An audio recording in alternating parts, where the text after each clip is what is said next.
நம்முடைய நல்ல வாழ்க்கை சீர்கெட்டு போனால் நாம் யாரை குற்றம் சாட்டலாம்? யாரையாவது குற்றம் சாட்டுவதற்கு வழி போக்கு உண்டா என்பதான கேள்விக்கான பதில் உங்களுக்கு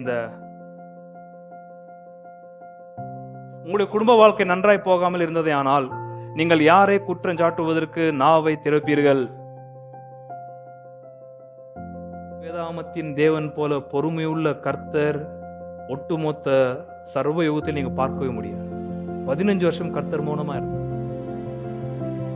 ஏதாவது கசப்பான பாதையில போனால் யாரு குற்றம் சாட்டணும்ன்றது தெளிவா புரிஞ்சுக்கணும்.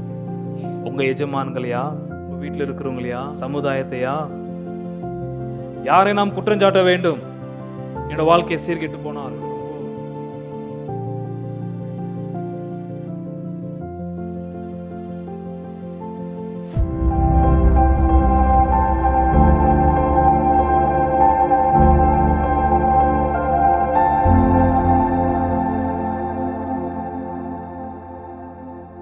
எஸ்ரா புஸ்தகம் 4ஆம் அதிகாரம். Turn your Bibles to the book of Ezra.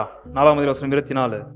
Thus the work on the house of God in Jerusalem came to stand still until the second year of the reign of Darius king of Persia.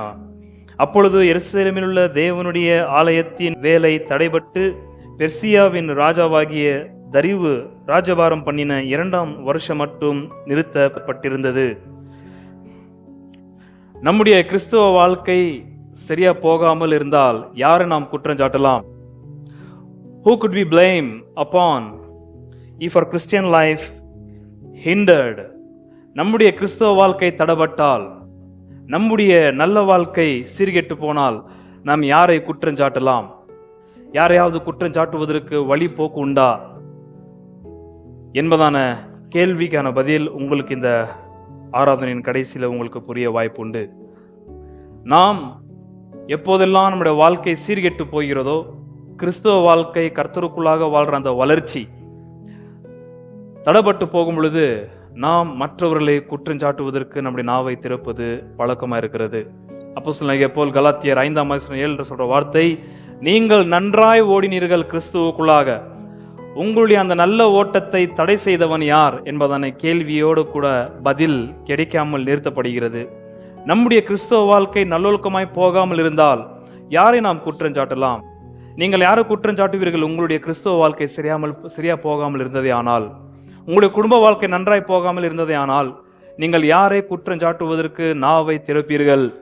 3ஆம் அதிகாரம் Ezra புஸ்தகத்திலே கர்த்தருடைய தேவாலயத்தின் கட்டட வேலையை ரொம்ப அற்புதமாய் துவக்கினார்கள். 4ஆம் அதிகாரத்துல அந்த கர்த்தருடைய நல்ல வேலை தடைபட்டு போனது. தடைபட்டு போன அந்த வேலைக்கு, அந்த கட்டட வேலையை செய்த கர்த்தருடைய யூதா ஜனங்களாகிய சிறையிலிருந்து வந்த ஜனங்கள் யாரை குற்றம் சாட்டினார்கள்? யார் இவர்களுக்கு முதலாவது தடை செய்தது தெரியுமா? 4ஆம் அதிகாரம் 4:5 வாசிக்கிறேன். அதனால் அந்த தேசத்து ஜனங்கள் யூதா ஜனத்தின் கைகளை தளர பண்ணி கட்டாதபடிக்கு அவர்களை சங்கடப்படுத்தி பெர்சியாவின் ராஜாவாகிய கோரேசின் காலம் முழுதும் தரிவு என்னும் பெர்சியா ராஜா அரசாண்ட காலம் மட்டும் அவர்கள் யோசனையை அபத்தமாக்கும்படி அவர்களுக்கு விரோதமாய் ஆலோசனைக்காரர் கூலி கட்டினார்கள்.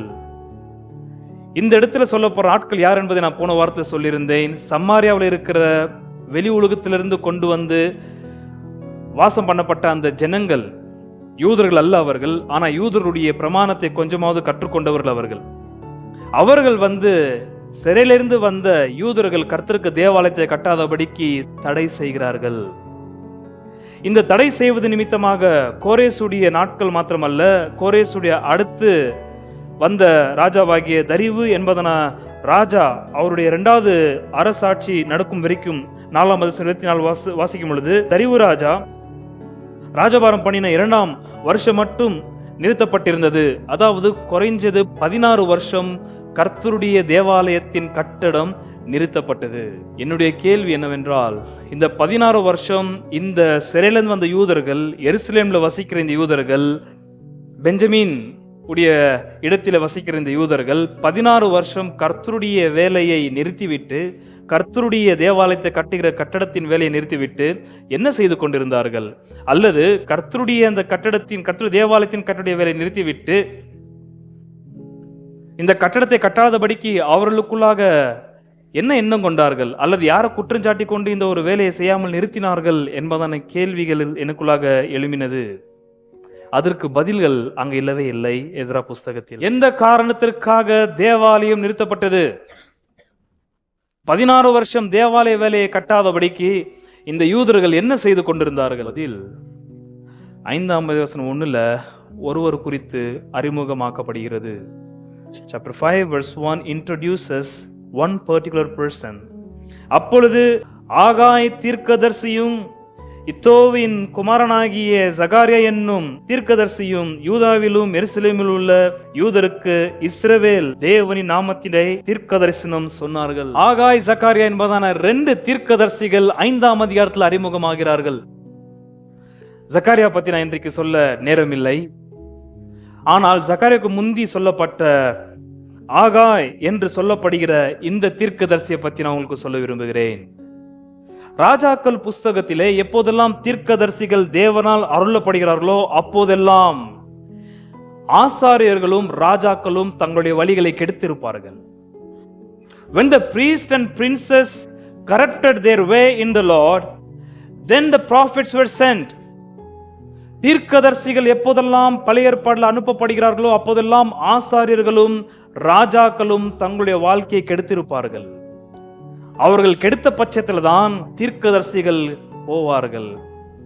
எப்போ தாவீது ராஜா பட்சபாலோட கூட பாவம் செய்தானோ அப்பொழுது ஆசாரியன் போகவில்லை, தீர்க்கதரிசியை தேவன் அனுப்பினார்.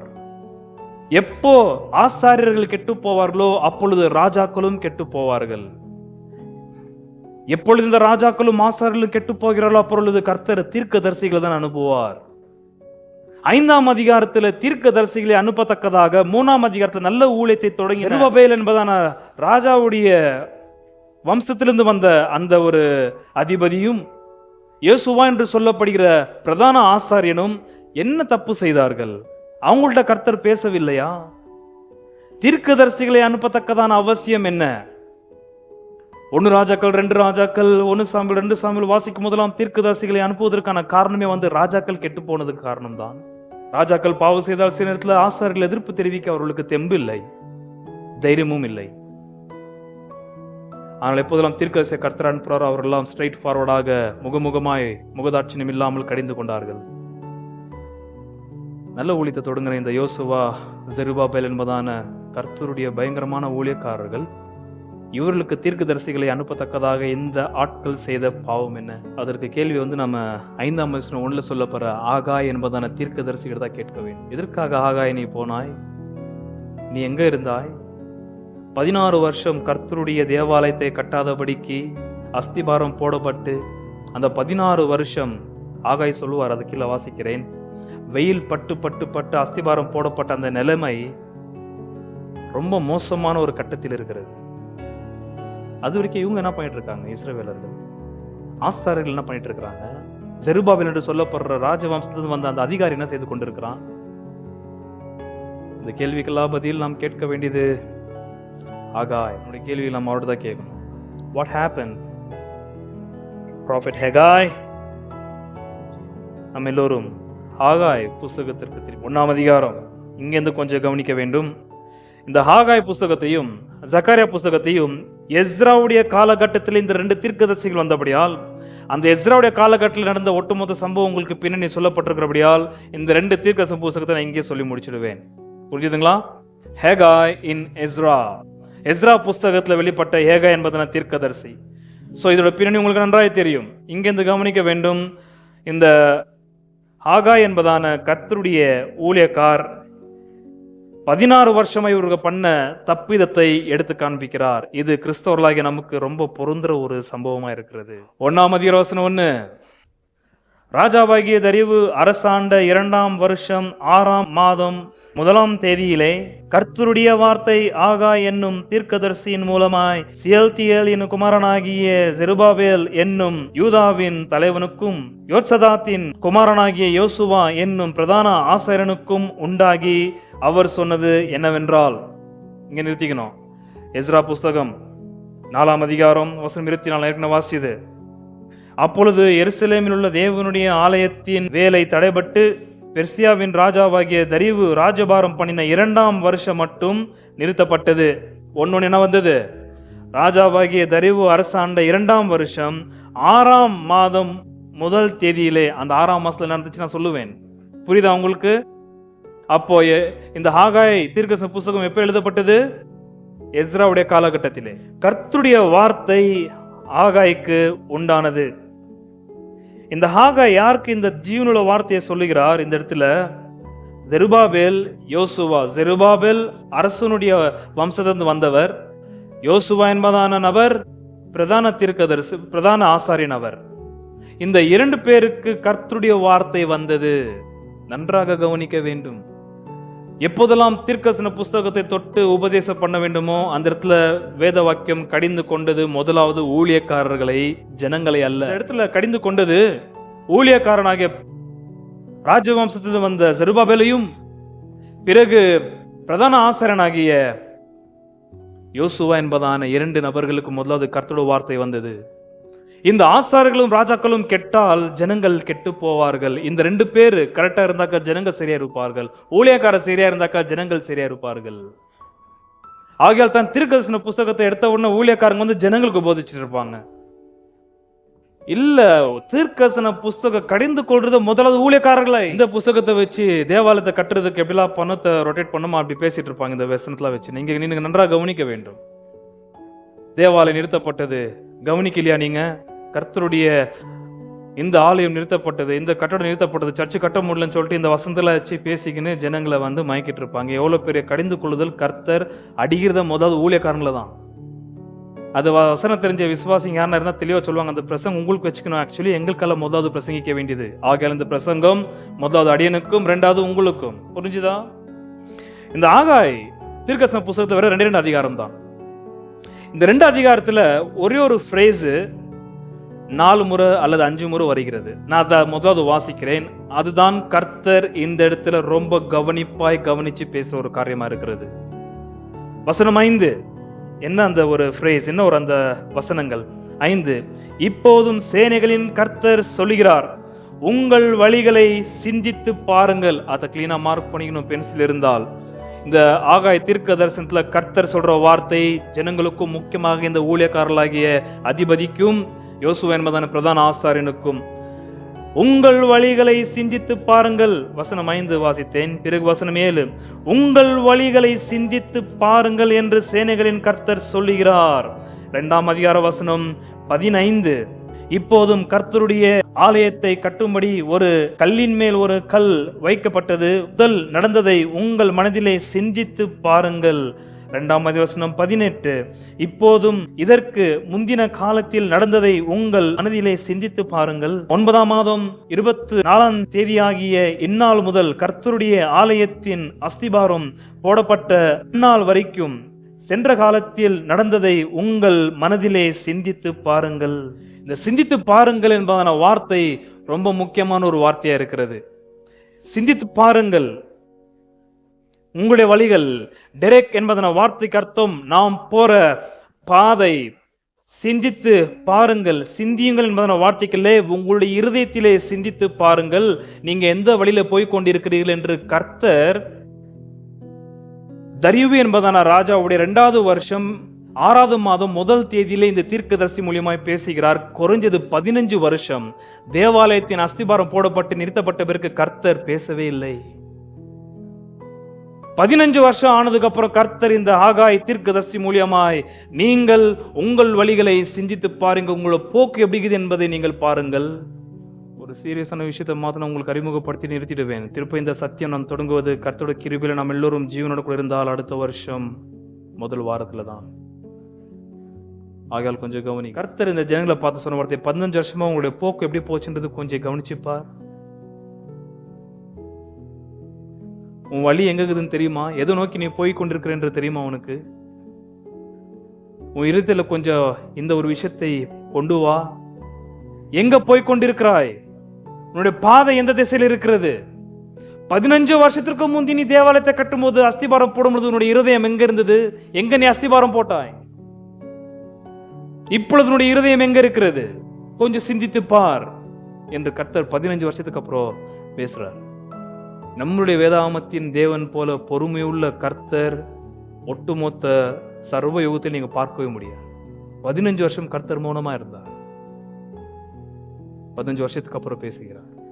15 வருஷத்துக்கு முன்னாடி கர்த்தர் என்ன பண்ணார் உங்களுக்கு ஞாபகம் இல்லையா? கோரேசுடைய ஆவியை ஏவினார்.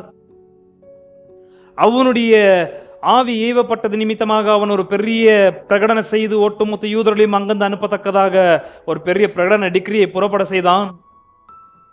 அந்த ஒரு பிரகடனத்தை கேட்ட உடனே ஜனங்கள் குறைஞ்சது 50,000 பேர் உள்ளத்துல கர்த்தர் மறுபடியும் அவருடைய ஆவியை ஏவப்பட்டு அங்கிருந்து கொண்டு வந்தார்.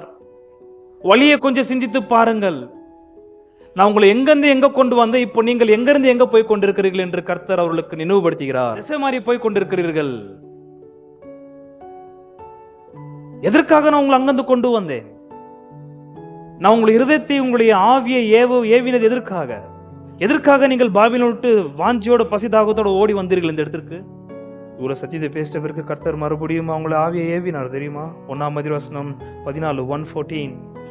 பின்பு கர்த்தர் சியல்தியேல் என்னும் குமாரனாகிய செருபாபேல் என்னும் யூதாவின் தலைவனுடைய ஆவியையும் யோத்தாக்கின் குமாரனாகிய யோசுவா என்னும் பிரதான ஆசாரியனுடைய ஆவியையும் ஜனத்தில் மீதியான எல்லாருடைய ஆவியையும் எழுப்பினார். அவர்கள் வந்து தங்கள் தேவனாகிய சேனைகளுடைய கர்த்தரின் ஆலயத்திலே வேலை செய்தார்கள். மறுபடியும் கர்த்தர் ஆவியை எழும்ப பண்ணுகிறார், ஏவுகிறார். இந்த ஏவுதல் தான் 16 வருஷத்துக்கு முந்தி செய்தார். 15 வருஷம் அவர்கள் கவனம் செலுத்தாமல் இருந்தார்கள். மறுபடியும் 16 வருஷத்துல 6வது மாதம் 1 தேதியில கர்த்தர் தீர்க்கதரிசி அனுப்புகிறார். எப்போல்லாம் தீர்க்கதரிசி வராரோ ரொம்ப எச்சரிப்பின் நியாய தீர்ப்பை எப்போதும் சொல்லுவார். தீர்க்கதரிசி வருவதற்கு காரணமே வந்து ஆசாரியர்களும் ராஜாக்களும் கெட்டு போயிருக்கிறார்கள் என்பதுதான் அர்த்தம். தீர்க்கதரிசன புஸ்தகம் எல்லாமே முக்கியமா அப்பாயின்மெண்ட் பண்றது ஊழியக்காரர்களை தான். பழைய ஏற்பாடுல இருந்த ராஜாக்கள் ஜனங்களுக்கு ஊழியம் செய்ய முடியாத இருந்த ராஜாக்கள், கர்த்தருக்கு ஊழியம் செய்ய முடியாத இருந்த ஆசாரியர்கள். அவங்க எப்பெல்லாம் வழி கெட்டு போதோ அப்போதெல்லாம் தேவன் தம்முடைய தீர்க்கதரிசிகளை அனுப்புவார். என்ன செய்தார்கள்? 15 வருஷம் இவர்கள். நான் இன்னும் பதில் சொல்லவில்லை. என்ன செய்தார்கள் தெரியுமா? கர்த்தர் நொந்து சொல்ற வார்த்தையை இப்பொழுது நான் உங்களுக்கு வாசித்து இந்த புஸ்தகத்தை அறிமுகப்படுத்தி நான் நிறுத்த விரும்புகிறேன். உங்களோட வாழ்க்கை ஏதாவது கசப்பான பாதையில போனால் யாரு குற்றஞ்சாட்டணுன்றது தெளிவா புரிஞ்சுக்கணும். நீங்க உங்க எஜமான்களையா,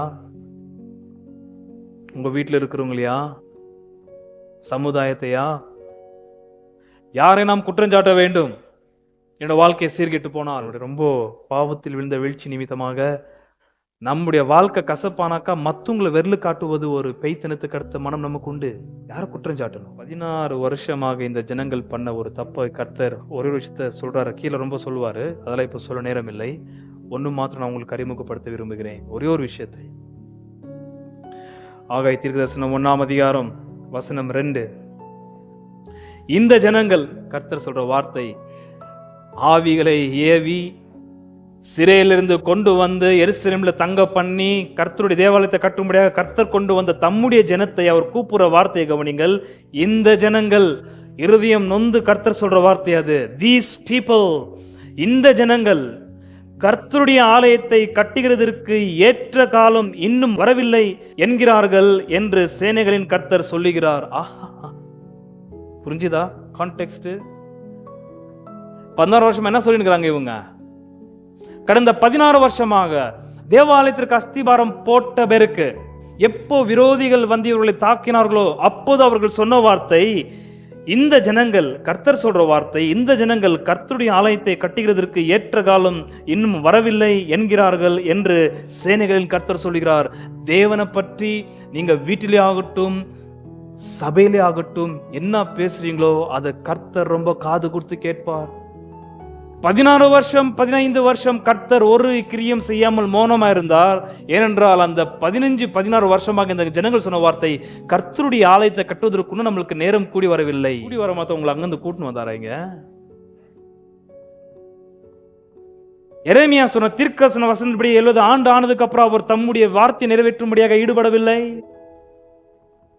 கோரேசோட ஆவியை ஏவவில்லை, அவன் பிரகடனம் பண்ணவில்லை. போய் தேவனுக்கு, உங்களுடைய தேவனுக்கு ஆலயத்தை கட்டுங்கள் என்று எழுதி ஒட்டுமொத்த சாம்ராஜ்யத்துக்கும் அவன் அந்த நிருபத்தை அனுப்பவில்லையா? உங்களையும் ஏவினால்தான் நீங்க அந்த எடுத்து விட்டு இங்க வந்தீர்கள். 70 வருஷமா நீங்க அங்க வாழ்ந்த பேருக்கு இப்ப சொல்ற வார்த்தை, கர்த்தருடைய ஆலயத்தை கட்டுவதற்கு காலம் கூடி வரவில்லை, இது கர்த்தருடைய சித்தம் இல்லை, இது கர்த்தருடைய விருப்பம் இல்லை என்று செருபாபேல், யோசுவா என்பதான ஊழியக்காரர்களே, நீங்கள் பேசின நிமித்தமா ஜனங்கள் எல்லாரும் அதை பிடித்துக் கொண்டார்கள். நியாயமான வார்த்தை. கர்த்தரை தொழுது கொள்றதுக்கு நேரம் இல்லை, கர்த்தர் விரும்பல. கர்த்தர்கிட்ட ஜெபிக்கிறதுக்கு நேரம் இல்லை, கர்த்தர் விரும்பல. சொல்லாமா? எப்போதெல்லாம் கர்த்தரோட வருஷத்துல நாம ஏதாவது பேசினால் கர்த்தர் அது மனசுக்குள்ள அப்படியே வைத்துக் கொள்வார். நீங்க வீட்டு ஓரத்துல போய் சொல்லியிருக்கலாம் அந்த வார்த்தை, உங்க மனசுக்குள்ள நீங்க சொல்லியிருக்கலாம். நான் என் மனசுக்குள்ள சொல்லியிருப்பேன், ஜெபிக்கிறதுக்கு இப்போ நேரம் இல்லை, ஆடுற ஒரு நேரம் என்று கர்த்தருடைய நேரத்தை திடீர்னு இருத்துல கர்த்தர் இந்த செய்யின்னு சொல்ற விஷயத்திற்கு நாம் இன்னொரு விஷயத்தை சப்ஸ்டிடியூட் பண்ணி கொண்டு பண்ணும் பொழுது கர்த்தர் அதை ரொம்ப காது கொடுத்து கவனிக்கிறார். இந்த ஜனங்கள், என்னோட ஜனங்கள் என்று சொல்லவில்லை, இந்த ஜனங்கள் 16 வருஷமா என் தேவாலயத்தை பார்க்கும் பொழுது தேவாலயத்தை கட்டுவதற்கு காலம் இன்னும் கூடி வரவில்லை என்று பேசிக் கொண்டிருக்கிறார். ஊழியக்காரன்கிறது ஊர் சுற்றுறத வேலையா போச்சு, வெளியூருக்கு போறது, அங்க போறது, இங்க போறது, இதுதான் நேரமா? என் ஊழியம் முடிஞ்சது, இதுக்கப்புறம் ஊழியம் செய்ய வேண்டிய எனக்கு காலம் இல்லை என்று ஊர் சுத்தலாமா? ஊழியக்காரர்கள் ஆராதனைக்கு லீவ் கொடுத்துடலாமா? சத்துருக்கள் வந்தார்கள், கட்ட விடவில்லை, அவர்கள் எங்களை தொந்தரவு செய்தார்கள். அதுக்கு நாங்க என்ன நினைச்சுக்கணும்? கர்த்தருக்கு விருப்பம் இல்லை. கர்த்தருக்கு விருப்பம் இல்லக்கா சத்துருவ அனுப்ப மாட்டார். எடுத்த உடனே கர்த்தருக்கு விருப்பம் இல்லாவிட்டால் கர்த்தர் அனுப்புவது தீர்க்கதரிசிகளை. பாபிலோன் சத்துரு வருவதற்கு முந்தி கர்த்தர் தீர்க்கதரிசிகளை அனுப்பினார். தீர்க்கதரிசிகளை அனுப்பினாரா? கர்த்தர் சித்தமில்லை, நீங்கள் கட்டுவதை நிறுத்துங்கள் என்று எந்த தீர்க்கதரிசி சொன்னாங்களா உங்கள்கிட்ட? அப்ப நீங்க எப்படி ஒரு முடிவுக்கு வரலாம்? வேதவசனம் சொல்லிச்சா நிறுத்துட்டு உங்களை? கொரோனா டைம்ல 2 வருஷம் கிட்ட கூடி வருதல் இல்லாமல் இருந்தது. கர்த்தருடைய சித்தம் இது, சபை கூடி வராமல் இருக்குது என்று உண்மைதான். ஆனால் எங்களுக்கு இல்லை. அது காலங்கள் வாய்க்காமல் இருந்தாலும் அது கர்த்தர் சித்தம் இல்லை என்று எடுத்துக்கொள்ளவில்லை. கூடி வர வேண்டும். நம்ம இருதயத்தின் ஓரத்துல பேசுற கர்த்தர் வார்த்தை கர்த்தர் ஒருபோதும் மறக்க மாட்டார். இந்த சகோதரி இந்த சகோதரி என்ன சொல்றாங்க தெரியுமான்னு சொல்லிட்டு பப்ளிக்கா சொல்றேன். கர்த்தருடைய ஆலயத்தை கட்டுவதற்கு உனக்கு நேரம் இல்லை, கர்த்தருடைய ஜெபிக்க உனக்கு நேரம் இல்லை, காலம் கூடி வரவில்லை.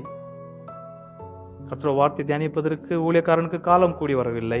ரொம்ப பிஸி அவரு. என்னன்னு கேட்டா வீடெல்லாம் விசிட் பண்ணியிருந்தாரா? எனக்கு அந்த விசிட் அதெல்லாம் வேலை. ஒரு விசுவாசிக்காக ஊழியக்காரன் சில நேரத்துல முழங்கால் இருக்க வேண்டியதா இருக்கிறது. அது கர்த்தர் எதிர்பார்க்கிறார். ஒரு விசுவாசுடைய ஆவிக்குரிய வளர்ச்சியில எந்த அளவுக்கு இருக்கிறாங்க, எவ்வளவு மட்டமாகறாங்க, எவ்வளவு பின்மாற்றத்தில் இருக்கிறார்கள், எவ்வளவு உலக காரியத்தை கற்றுக்கொண்டிருக்கிறார்கள், எவ்வளவு மோசமான நிலையில் இருக்கிறார்கள் என்று நீ வீடு போய் சுத்திந்தாக்க ஆகாதது. இதுல வேலை செய்ய வேண்டியதா இருக்கிறது. ஊழியக்காரன் அந்த ஊர் சுத்துற வேலையா போச்சு. அதான் விசுவாசிகள் ஊர் சுத்துற நிலைமை கேட்டாங்க. கர்த்தர் நேரம் வரும்போது ஊர் சுத்தணும், கர்த்தரை தொழுது கொள்ளும் போது ஊர் சுத்தணும். இதுக்கு அவனுக்கு ஆரோக்கிய பலத்தை கொடுத்து எல்லாம் கூடி வர பண்ணாரு. இதுக்காக பாபிலோன் ஒன்று கூட்டின்னு வந்து இவ்வளவு சுகமா ஆரோக்கிய பலத்தோட வியாதிகள் அண்டாதபடிக்கு சுகத்தோட ஐஸ்வர்ய வெள்ளி பொண்ணு அங்கிருந்து திருப்ப வெளியே கொண்டு வந்தேன் நான். கர்த்தருடைய சித்தம் இல்லை இது கர்த்தரை ஆராதிக்கிறதுக்கு. ஓகே, அப்படியே எடுத்துக்கொள்ளலாம்.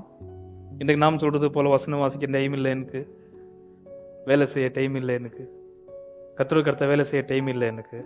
ஓகே, வசனம் 3. ஆனாலும் ஆகா என்னும் தீர்க்கதரிசியின் மூலமாய் கர்த்தருடைய வார்த்தை உண்டாகி அவர் சொல்லுகிறார். யாரு? கர்த்தர், சேனைகளின் கர்த்தர். இந்த வீடு பாழாய் கிடக்கும் போது, எந்த வீடு? கர்த்தருடைய வீடு. அஸ்திவாரம் போட்டு விட்டாங்க. யோசிச்சு பாருங்க, நீங்க பாத்திருக்கீங்களா? பில்லர் போட்டு விட்ட வீடு ஒரு 10-15 வருஷம் விட்டு எப்படி இருக்கும்ட்டு. கட்டட வீட்டை நீங்க கொஞ்ச நாள் விட்டீங்களா அது மோசமான கட்டடத்துக்கு போயிடும். அது 16 வருஷம் அஸ்திபாரம் போட்டு அப்படியே விட்டுருக்கிறாங்க. அது பாலாய் கிடைக்கிறது. ஈப்ரு வார்த்தைக்கு அர்த்தம் வந்து அன்கவர்டு. வெயில் பட்டு பட்டு பட்டு பட்டு அது குப்பை மேடா மாறி இருக்குது. என்னுடைய வீடு இதுதான். கோரை சுலத்துல நான் பேசி வெள்ளியம் பணம் கொடுத்து நான் உங்களை அமுச்சு விட்டேன். நீங்க என் வீடு பாலாய் கிடக்குது. நீங்கள் மச்சுப்பாவப்பட்ட உங்கள் வீடு இருக்கும்படியான காலம் இதுவோ? அவர் பேசுறாரு. சரி, என் வீடு பாலாய் கிடக்குது, அதுக்கு காலம் கூடி வரல, ஏன்னா சத்துருக்கள் எழும்பி இருக்கிறாங்க, அதனால இது கர்த்தர் சித்த எல்லாம் போல நீ பேசுற, ஒத்துக்கிற. உன் வீடு மாத்திரம் மேலற போட்டு பாலாய் கிடைக்கிறது ரொம்ப ஆப்போசிட் வார்த்தை, ஈப்ரு வார்த்தை. அது மச்சுப்பாவை போட்டிருக்கிற வீடு, நல்ல ரூஃப் போட்ட வீட்டை வந்து நீ கட்டிக்கின்னு சுகமாக அலங்காரப்படுத்திக்கின்னு உன்னோட வீட்டு, ஏன்னா அதுவும் பாலாதான் கிடைஞ்சது ஒரு நாள்ல, இப்ப கட்டிட்டு சுகபோகமா அந்த வீட்டை நீ ஃப்ளோர் ஏத்திட்டு இருக்கிற நீ, அதுக்கு காலம் கூடி வந்ததா? சேம் பேசுறாரு. என்னுடைய வீட்டை கட்டுற விஷயத்துல உனக்கு காலம் கூடி வரவில்லை, கர்த்தருடைய சமயம் இல்லை இது என்று பேசுகிறார். ஆனா உன் வீட்டை கட்டுற விஷயத்துல மாத்திரம் சமயம் கூடி வந்துச்சுன்னா உனக்கு காலம் வீடு, உனக்கு இந்த விஷயத்த மாத்திரம் உனக்கு கூடி வர பண்ணனா, அது ரொம்ப தப்பு அன்பானவர்களே. ஊழியக்காரன் முதற்கொண்டுதான் இந்த வார்த்தை கண்டனம் தெரிவிக்கிறது. ஊழியக்காரங்க ஊழியத்துக்கு முக்கியத்துவம் கொடுக்கிறது கிடையாது. அவங்க போடுற உடைக்கும் நடைக்கும் தங்களை வெளிப்படுத்துகிற காரியத்தில் அவர்கள் முக்கியத்துவம் கொடுத்து கொண்டிருக்கிறார்கள். கர்த்தர் அதுல பிரியப்படுவது கிடையாது. அவர் எதுல பிரியப்படுறார் என்று கீழே சொல்லப்படுகிறது. அந்த கடைசியில் வாசித்து முடிப்பேன். மற்ற வேலை செய்வதற்கு உனக்கு காலம் கூடி வருகிறது.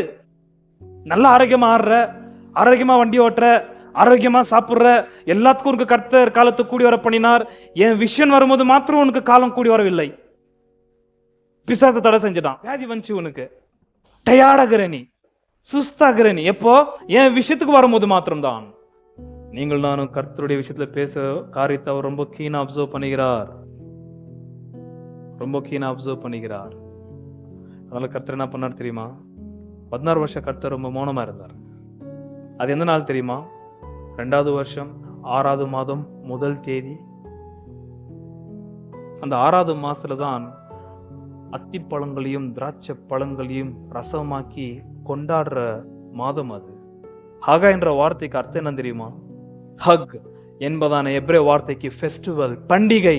உன் பண்டிகை நீ கொண்டாடி கொண்டிருக்கிறாய் உன் வீட்டுல. என்னுடைய தேவாலயத்தில் எனக்கு செலுத்த வேண்டிய பலிகளும் பண்டிகைகளும் எங்கே? அதனால ஹாகாய் அனுப்புறாரு பண்டிகை என்பதான பேரை வைத்துக் கொண்டு.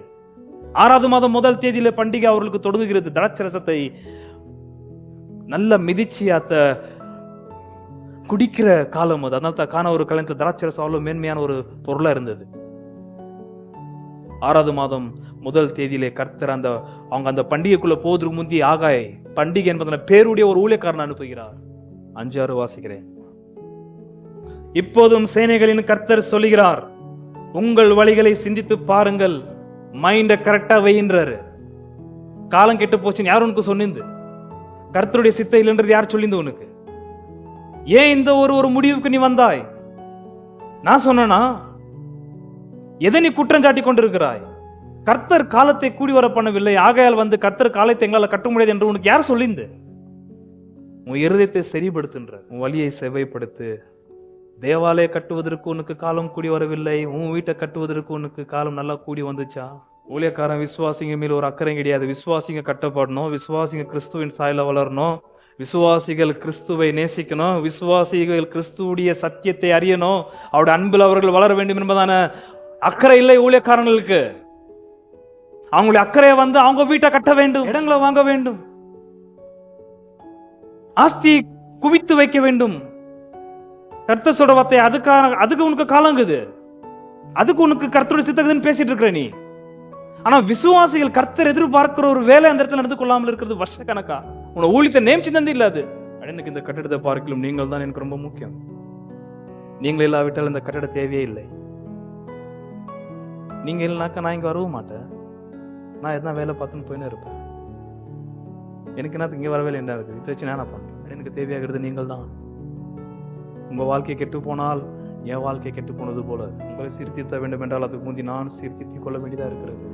6, நீங்கள் திரளாய் விதைத்தும் கொஞ்சமாய் அறுத்து கொண்டு வருகிறீர்கள், நீங்கள் புசித்தும் திருப்தியாகவில்லை, குடித்தும் பரிபூர்ணம் அடையவில்லை, நீங்கள் வஸ்திரம் உடுத்தியும் ஒருவனுக்கும் குளிர்விடவில்லை, கூலியை சம்பாதிக்கிறவன் தலான பையிலே போடுகிறவனாய் அதை சம்பாதிக்கிறான்.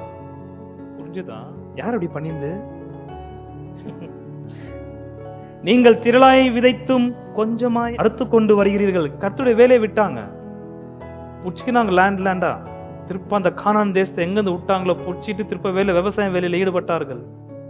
செஞ்சுட்டு ஏன் அது பண்டிகை ஆரம்பிக்கிற மாதம், அது கொண்டாடுற மாதம், அது திராட்சரசத்தையும் அத்திப்பழத்தையும் சாப்பிட்டு புசித்து விவசாயிகள் கொண்டாடுற ஒரு காலம் அது. அப்போ பேசுறாரு, எவ்வளவு வந்துச்சு விதை உனக்கு?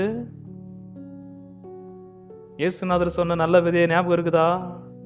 30, 60, 100ன்ற விதை போக மாதம் முழுதும் 3 மாதமா நீ வேலை செஞ்சு விவசாயம் செய்து திரளாய் விதைத்தும் கொஞ்சமாய் அறுத்து கொண்டு வருகிறீர்கள், நீங்கள் புசித்தும் திருப்தியாகவில்லை. எவ்வளவு பேருக்கு சாப்பிட்டாலும் திருப்தி ஆகாம இருக்குது வயிறு?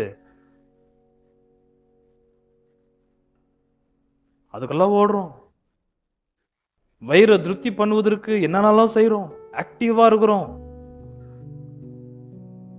ஹோட்டலா தேடின்னு ஓடுறோம். இது நல்ல ஹோட்டலா பார்த்து அவன்கிட்ட ஆர்டர் போட்டு சீக்கிரம் வர வைக்கிறோம். அந்த ஆர்வம் அவர் உங்கள்கிட்ட பேசும்போது காண்பிக்கிறது இல்லையே.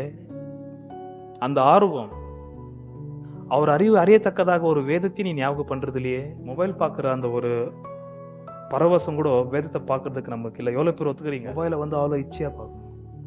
அந்த ஒரு விருப்ப வாஞ்சையை வேதத்தை பார்க்கறதுக்கு உங்களுக்கு என்ன தோணுதா? அவ்வளோ முட்டை கண்ணை விட்டு பார்க்கறது, புரியாதெல்லாம் புரிஞ்சுக்கிறது. ஆனா வேதத்தை ஒத்து பார்க்குற விருப்பம் யாருக்கும் கிடையாது. அதுக்கு உனக்கு நல்ல காலம். வேதத்தை பார்க்கும்போது கண்ணு தெரியல, படிக்க வரல நானு, அப்ப அதெல்லாம் கரெக்டா தள்ளிக்க. பேசுற நாள் வரும், நிச்சயமா பேசுவார். அவர்கிட்ட விளையாடக்கூடாது. எதெல்லாம் செய்யறதுக்கு உனக்கு நல்ல இன்ட்ரெஸ்ட் இருக்குது, நல்ல வேகம் இருக்குது, நல்ல ஆர்வத்தை காட்டுற, என் விஷயத்த அவனுக்கு கொஞ்சம் கொடுத்து பார்த்தாக்கா அதுல உனக்கு சுத்தமா இன்ட்ரெஸ்ட் இல்லை, விருப்பம் இல்லை. இன்னைக்கு வேணாம், நாளைக்கு பார்த்துக்கலான்ற. நாளைக்கு நீ விருடகுன்னு டுடே இந்த இடத்துல ஒரு வாட்டி பேசியிருக்கிறேன். எபிரேயர் நிருபம் 3-4 அதிகாரம். இன்றைக்குன்ற வார்த்தை எப்பவுமே கர்த்தர் எப்பவுமே நாளைக்கு பத்தி அவர் கவலைப்படுறது இல்லாத நம்மளே கவலைப்படாதுன்னு தான் சொல்றாரு. இன்னைக்கு நீ கவலைப்படணும். இன்னைக்கு விசுவாசியாகிறியான்னு தான் கேள்வி. நாளைக்கு நான் உனக்கு கொடுத்தா தானே ஒரு நாள். இன்னைக்கு விசுவாசியாகிறியா? இன்னைக்கு கொடுத்த ரட்சிப்புக்கான வேலை பண்ணியா? உன் ரட்சிப்பு பரிபூர்ணமா இருக்குதா? கண்ணு மூணா கிறிஸ்துவுக்குள்ள கண்ணு மூடுவியான்னு தான் கேள்வி. அதனால கிறிஸ்துவனுக்கு பேர் என்ன தெரியுமா? டுடே, இன்றைக்கு. அது நம்ம பேரு. இன்னைக்கு கேட்ட சத்தியத்துல இருக்கிறியா? இன்றைக்கு ஜெபிச்சா? இன்றைக்கு வேதத்தை தியானிச்சா? இன்றைக்கு கொடுத்த வேலை பண்ணியா? டுடே 6 வசனம் 6. நீங்கள் வஸ்திரம் உடுத்தியும் ஒருவனுக்கும் குளிர் விடவில்லை, கூலியை சம்பாதிக்கிறவன் பொத்தலான பையிலே போடுகிறவனாய் அதை சம்பாதிக்கிறான். புரிஞ்சுதா? கர்த்தர் கொடுக்கிற சொற்பமான ஆதாயமா இருந்தாலும் கர்த்தர் தான் திருப்தி தருது. உங்ககிட்ட கோடிக்கான விஷயங்கள் இருந்தாலும் அது உங்களை திருப்திப்படுத்தாது என்பதை புரிந்து கொள்ளுங்கள். முதலாவது கிறிஸ்துவுக்குள்ளாக திருப்தி அடைவது விசுவாசிங்க கத்துக்கணும். அப்போஸ்தலனாகிய பவுல் கிட்ட காசு இல்லாத காலகட்டம் எல்லாம் இருந்தது. பிலிப்பியர் 4 அதிகாரத்துல சொல்ற வார்த்தை, நான் மனரம்யமா இருக்க கற்றுக்கொண்டேன். பிலிப்பியர் அம்சாங்க அவருக்கு காணிக்க கஷ்டப்படுறாரு, காசு இருக்கா இல்லையான்னு தெரியாம. மக்கதோனியால இருக்கிற சபைகள் பிலிப்பி சபையில சேர்ந்து அவருக்கு ஒரு தொகையை அனுப்பும் பொழுது அது குறித்து அவர் சந்தோஷமாய் நன்றி சொன்னாலும் அவர் மறுபடியும் சொல்ற வார்த்தை, வறுமையிலும் பட்டினியிலும் நான் மனரம்யமா இருக்க கற்றுக்கொண்டேன். கர்த்தர் முதலாவது சொல்ற வார்த்தை, நீ என்ன சாப்பிட்டு என்ன நீ திருப்தியா வச்சுக்கிறான்னு கேட்கிறாரு. அதை பார்க்கிலும் நமக்கு திருப்தியா இருக்க வேண்டியது நம்முடைய கர்த்தர். ஒரு விசுவாசிக்கும் நீங்க சாப்பிட வேண்டியது இயேசுநாதரை. ஜீவ தண்ணீராகிய தேவாவினவர் உங்களை ஆண்டு கொள்ள வேண்டும். ஜீவாப்பமாகிய இயேசுநாதர் நீங்கள் புசிக்க வேண்டும். இவ்விதமாய் உங்களுடைய பரமபிதா மெய்யாகவே உங்களுக்கு பிதாவாக இருக்க வேண்டும். அவரு தன்னை கொடுக்கும் பொழுது வானான்றான். சாப்பிடுற மாதிரியா இருக்கிற நீர், ஆனா கண்ட குப்பையெல்லாம் சாப்பிடுறோம். அவர் என்ன சாப்பிடு, என் வார்த்தை நான் உனக்கு தருகிறேன், நானே ஜீவாப்பம், என்னை புசிக்கிறவன், என்னை சாப்பிடுகிறவனுக்கு பசி உண்டாகாது, தாகம் உண்டாகாது. என்னை விசுவாசத்துல ஏற்றுக்கொள், என் வசந்த நீ தியானி, என்கிட்ட நீ பேசிப்பாரு, உன் ஆத்துமா திருப்தி ஆகும் என்று கர்த்தர் சொன்னால் அது ஓரமா இருக்கட்டும். டைம் இல்லை, ரொம்ப பிஸி, நான் ரொம்ப டயர்டாகிறாண்டவர். உனக்கு தெரியாத காலம் எவ்வளவு போயின்னு வந்தேன்னு. அந்த வேலை கொடுத்து நானும் உனக்கு, அந்த கல்வி கொடுத்து நானும் உனக்கு. கர்த்தர் ரொம்ப ஹார்ட் ஆவார். அது பண்ணக்கூடாது. 7, உங்கள் வழிகளை சிந்தித்து பாருங்கள். மறுபடியும் கர்த்தர் சொல்றாரு, உனக்கு அப்ப கூட புரியலையா? இவ்வளவு கஷ்டப்பட்டு திருப்தி இல்லாம நீ இருக்கிறியே, அப்பவே உனக்கு புரிய வேண்டாமா? என்னது திருப்தி இல்லாத உன்னுடைய இந்த ஒரு நிலையை நீ புரிந்து கொள்ள வேண்டாம்? இங்கதான் கர்த்தரோட சித்தம் இல்லைன்ட்டு. கட்டடத்தை கட்டுவதற்கு நான் பூர்ண சம்பூர்ணமான விஷயங்களை ஏற்படுத்தி கொடுத்தால் காலம் அதற்கு வாய்க்கவில்லை என்று சொல்லுகிறாய். ஆனா இந்த இடத்துல உனக்கு திருப்தி இல்லாத ஒரு வாழ்க்கை நீ வாழ்ந்து கொண்டு போய் கொண்டிருக்கிற. அப்பவே நீ யோசிக்க வேண்டாமா அது தப்புன்ட்டு? எதுல கர்த்தரோட சித்தம் இல்லை? ஆக சொல்ற வார்த்தை, உங்கள் வழிகளை சிந்தித்து பாருங்கள் என்று சேனைகளின் கர்த்தர் சொல்லுகிறார். 8 தான் எனக்கு ரொம்ப முக்கியம், நான் இங்க நிறுத்த விரும்புகிறேன். நீங்கள் மலையின் மேல் ஏறி போய் மரங்களை வெட்டி கொண்டு வந்து ஆலயத்தை கட்டுங்கள். 3 கமாண்ட். வேலையில போயிட்டு ஈடுபடுங்கள். முதலாவது ஏறிப்போ, மலை மேல ஏறிப்போ. ரெண்டாவது மரங்களை வெட்டி கொண்டு, ஏன்னா அவர் அந்த ஆலயத்தை பார்க்கிறாரு, தம்முடைய குமாரனை வெளிப்படுத்துகிற பரலோகத்தின் ஒரு நிழலா இருக்கிற அந்த ஆலயத்துடைய துஷ்டாந்தம் அவலட்சணமாய் கெடுகுது, விகாரமாய் கெடுகுது, வெயில் பட்டு பட்டு பட்டு நாசமா இருக்கிறது. அது மிருகங்கள் ஏடிப்பி குடியேற அளவுக்கு அந்த ஒரு இடம் பாலாய் கெடுகுது.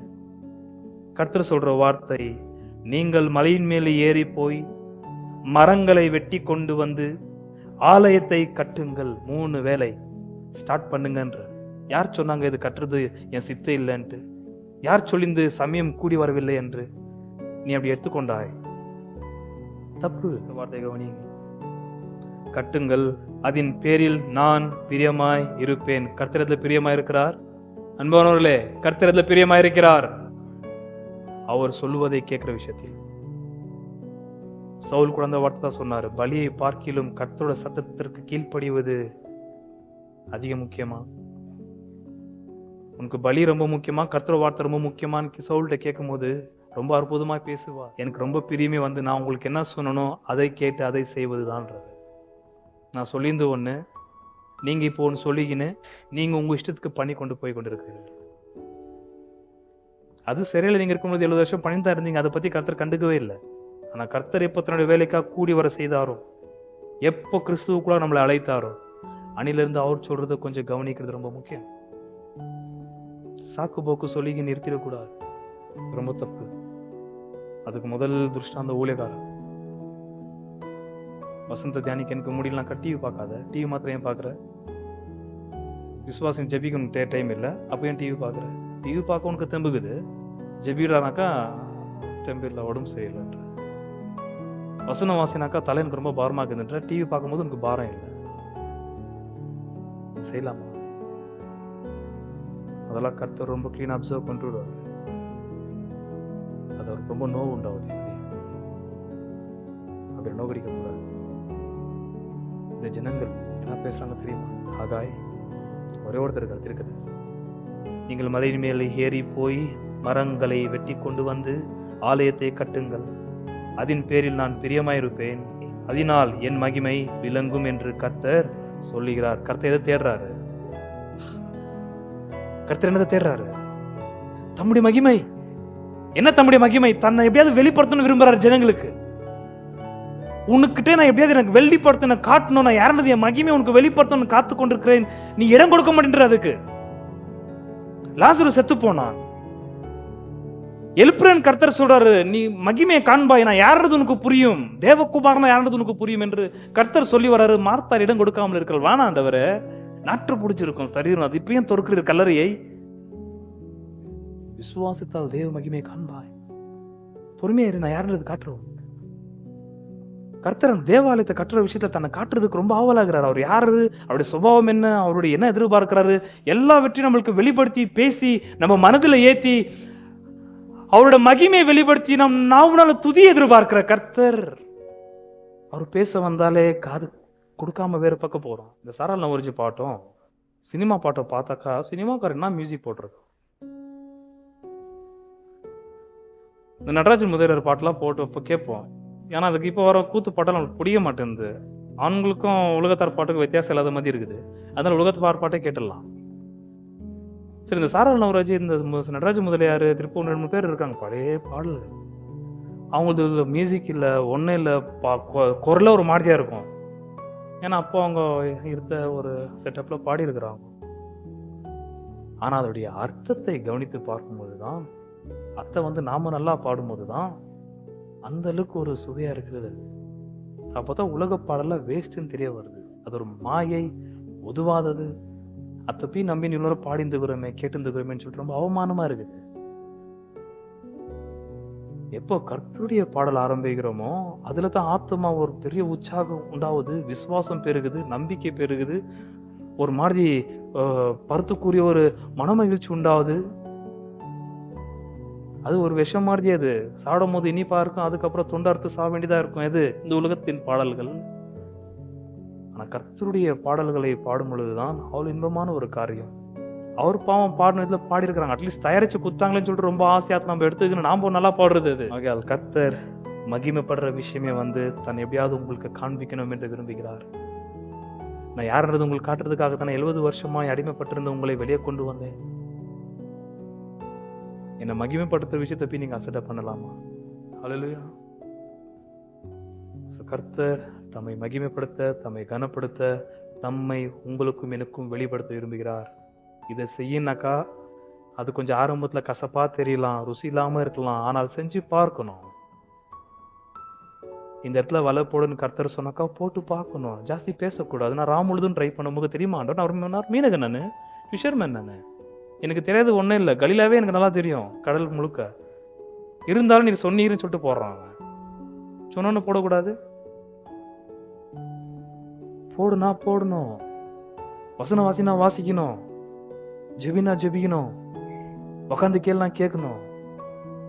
ஆரம்பத்து அது ஒரு மாதிரி ஃப்ரூட்லெஸ் மாதிரி தெரியும், கனி இல்லாதது போல தெரியும். அதை நான் பண்ணி பார்க்கணும், வலை கிளியற அளவுக்கு வரும். என்னது? பிடித்த மீன்கள். அவர் சொல்றது அப்படியே கேட்குது. ஏன்? தம்மை வெளிப்படுத்த விரும்புகிறார். அவர் யார் என்னான்னு தெரியாத நீங்க சொல்றதெல்லாம் கர்த்தர் சொன்னதாக எப்படி எடுத்துக்கொள்ள முடியும்? அவர் யாருன்னு தெரிஞ்சா தானே உங்களுக்கு அட்லீஸ்ட் கர்த்தர்கிட்ட வந்தது எது வராதுன்னு தெரிய முடியும். அவர் யாருன்னு தெரியல உங்களுக்கு. கர்த்தர் வந்து சமயம் கூடி வர பண்ணல, ஏன்னா சத்துருக்களை எல்பி வந்துட்டாங்கன்னு சொல்லிட்டு சாக்க சொல்லிக்கின்னு கர்த்தர் தான் இந்த சத்துருக்குள்ள கொண்டு வந்தார் என்று சொல்லி கர்த்தருடைய வேலையை நிறுத்தி விட்டார்கள். உங்களுக்கு ஓவர் டைம் ஒர்க் வரலாம், அநேக பிரச்சனைகள், வசன தியானிக்காத அளவுக்கு ஜெபிக்காத உங்களுக்கு அநேக பிரச்சனைகள் வரலாம். அதெல்லாம் கர்த்தர் சாக்காக எடுத்துக்கொள்வதே கிடையாது. செய்ய துணிகரப்பட்டால் வழி திறக்கப்படும். No temptation has overtaken you, but such as is common to man, and God is faithful, who will not allow you to be tempted beyond what you are able, but with the temptation will provide the way of escape also. Escape ஆன வழி காண்பிக்கிறவர் வேதாகமத்தின் தேவன். உனக்கு interest இருக்கான்னு தான் கேள்வியாங்க. ஆகையால் ஜாக்கிரதையா இருக்க வேண்டும். அவர் யாருன்றது உங்களுக்கு வெளிப்படுத்தினால் ஒழியே அவருடைய நாமமும் கனப்படாது, நம்முடைய வாழ்க்கையும் உயராது. அவங்க சொல்ற பற்றாக்குறையில தான் இருக்க வேண்டும். புசிக்கிற திருப்தி இல்லை, உடைய போட்டுக்கிற அவ்வளோ காசு கொடுத்து குளிர்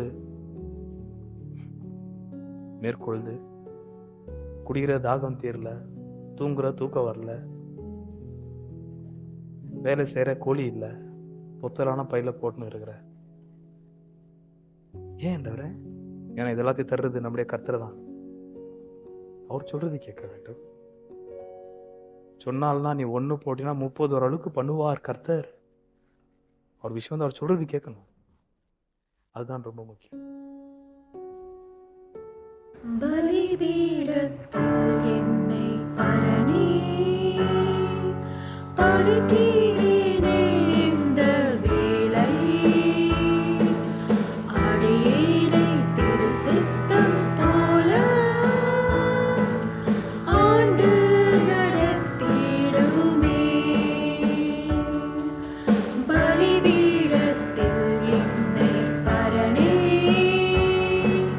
படுக்கிறேனே இந்த வேளை, அடியேனை திரு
மனமென்னில் சாம்பலாய் மாற சுத்தாவியை அனல் மூட்டும். ஜெயம் பெற்ற மாமிசம் சாக தேவாருள் செய்யுமே. கல்வாரியின் அன்பினையே கண்டு விரைந்தோடி வந்தேன். கல்வாரியின் அன்பினையே கண்டு விரைந்தோடி வந்தேன். கழுவும் உம் திரு இரத்தத்தாலே கரை நீங்க இருதயத்தை. கழுவும் உம் திரு இரத்தத்தாலே கரை நீங்க இருதயத்தை. பொன்னையும் பொருளையும் விரும்பேன், மண்ணின் வாழ்வையும் வெறுத்தேன். மன்னவர் இயேசுவின் சாயல் இந்நிலத்தில் கண்டதா. பொன்னையும் பொருளையும் விரும்பேன், மண்ணின் வாழ்வையும் வெறுத்தேன். மன்னவர் இயேசுவின் சாயல் இந்நிலத்தில் கண்டதா. கல்வாரியின் அன்பினையே கண்டு விரைந்தோடி வந்தேன். கல்வாரியின் அன்பினையே கண்டு விரைந்தோடி வந்தேன். கழுவும் உம் திரு இரத்தத்தாலே கரை நீங்க இருதயத்தை. கழுவும் உம் திரு இரத்தத்தாலே கரை நீங்க இருதயத்தை. கழுவும்